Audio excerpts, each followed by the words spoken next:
காஞ்சிபுரம் மாவட்டம் வாலாஜாபாத் ஒன்றியத்திற்குட்பட்ட ஐமச்சேரி, வாரணவாசி, நந்தாநல்லூர் ஆகிய கிராமங்களில் மதச்சார்பற்ற முற்போக்கு கூட்டணி திராவிட முன்னேற்ற கழகம் சார்பாக உத்திரமேரூர் சட்டமன்ற தொகுதி வேட்பாளர் க.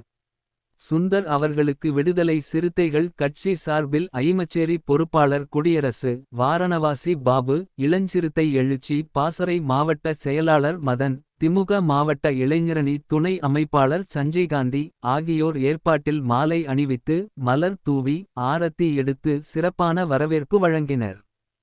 கழக தேர்தல் வாக்குறுதிகளை எடுத்துரைத்து துண்டு பிரசுரம் வழங்கி உதயசூரியன் சின்னத்தில் வாக்கு சேகரித்தார். விடுதலை சிறுத்தைகள் கட்சியின் உத்திரமேரூர் சட்டமன்ற தொகுதி மாவட்ட செயலாளர் தி. வ. எழிலரசு, மாவட்ட துணைச் செயலாளர் ஜார்ஜ்வளவன், அசோக்குமார், ஒன்றிய செயலாளர் திருமாதாசன், முரளி, திருவாங்கரணை ஊடகம் பாபு உள்ளிட்ட ஏராளமான விடுதலை சிறுத்தை கட்சி நிர்வாகிகள் கலந்து கொண்டனர்.